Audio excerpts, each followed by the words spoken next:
Bagi kebanyakan pasangan, pernikahan seharusnya bertahan sampai kematian yang memisahkan. Namun dalam tradisi pernikahan di Cina yang disebut dengan nama pernikahan hantu, pernikahan baru akan dimulai ketika sudah menjadi mayat. Pernikahan hantu adalah sebuah tradisi lama yang dilakukan dengan menikahkan dua mayat yang belum menikah. Hal ini dilakukan agar mayat tersebut tak kesepian di alam baka. Masyarakat Cina percaya bahwa jika seseorang belum menikah hingga mereka meninggal, maka roh mereka akan kesepian dan mengganggu anggota keluarganya. Karena itu, mereka akan menikahkan mayat tersebut agar roh orang itu tak kesepian.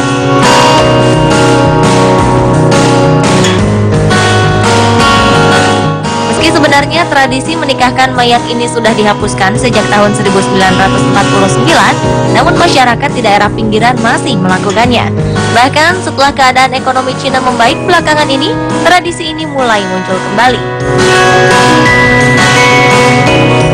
Pernikahan hantu dilakukan seperti layaknya proses pernikahan pada orang yang masih hidup. Yang tak biasa adalah kedua mayat mempelai akan digali kembali untuk dikuburkan bersama. Kemudian mereka disahkan sebagai istri dan suami di liang kubur.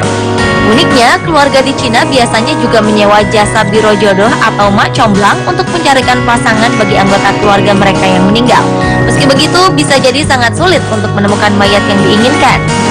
Hal ini membuat banyak orang mencari mayat di pasar gelap dengan harga 4.000 US dollar atau sekitar 39 juta rupiah.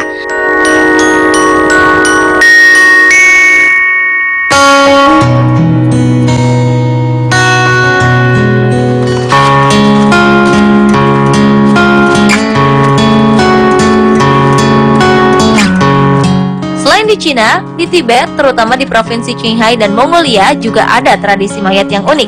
Namanya pemakaman langit. Dalam beberapa hari sebelum upacara pemakaman, para rahib yang dikenal sebagai lama akan melantunkan mantra di sekitar jenazah dan membakar kemenyan. Mayat kemudian akan dipotong-potong oleh para biksu atau lebih umumnya para rogyapas alias pemecah tubuh. Setelah itu mayat akan dijadikan santapan burung pemakan bangkai. Proses ini akan membuat kemudahan bagi jiwa yang meninggal untuk terus berlanjut ke alam baka.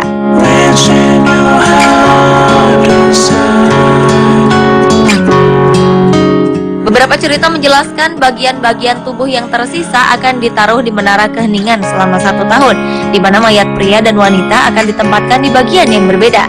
Ketika nantinya hanya tinggal tulang yang tersisa, maka tulang-tulang itu juga akan dipecah-pecahkan dengan palu dan ditumbuk sampai halus untuk dijadikan makanan bagi burung yang lebih kecil seperti gagak dan elang. Fungsi pemakaman langit dipercaya untuk membuang sisa tubuh manusia melalui kebaikan, yakni dengan cara memberikan daging manusia kepada burung pemakan bangkai. Hal ini agar menyelamatkan kehidupan binatang-binatang kecil yang kemungkinan akan dijadikan santapan bagi burung pemakan bangkai. Sebagian besar masyarakat di Tibet dan Mongolia merupakan penganut ajaran Buddha Vajrayana yang mengajarkan adanya perpindahan roh atau reinkarnasi. Ini berarti mereka tidak melihat tubuh manusia sebagai suatu kebutuhan untuk dipertahankan, layaknya sebuah bejana kosong, sehingga mereka menghilangkannya melalui pemakaman langit.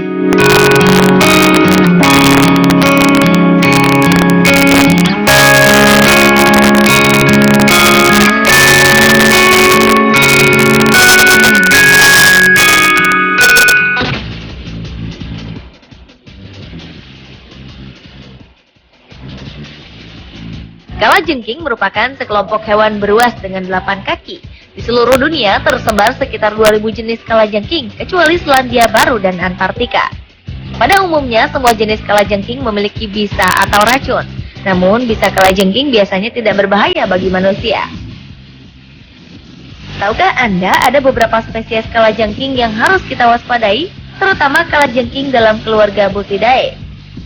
Dan kalajengking yang paling banyak menyebabkan kematian manusia adalah Androctonus australis.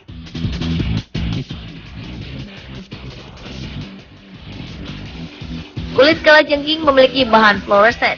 Bahan ini membuat kalajengking berubah warna menjadi hitam apabila terkena sinar ultraviolet.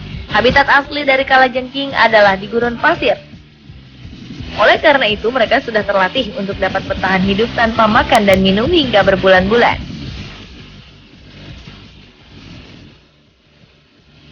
Mengingat bisa yang dimiliki oleh kalajengking, tentu hewan ini bukanlah jenis hewan yang patut dikonsumsi oleh manusia.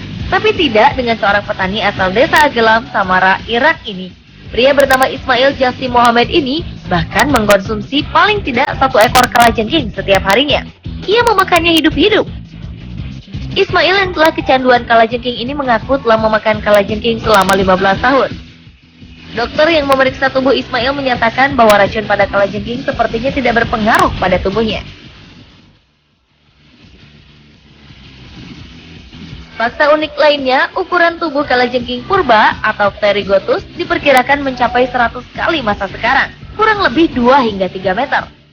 Kalajengking purba muncul sekitar 400 juta tahun lalu dengan bentuk yang lebih sederhana. Selain ukurannya lebih besar, perbedaan lainnya, kalajengking purba juga hidup di dalam air. Pemirsa, tahukah Anda setelah kawin, kalajengking betina akan menjadi agresif dan mulai memangsa pasangannya? Mereka bahkan akan memangsa anak-anaknya sendiri apabila merasa kelaparan.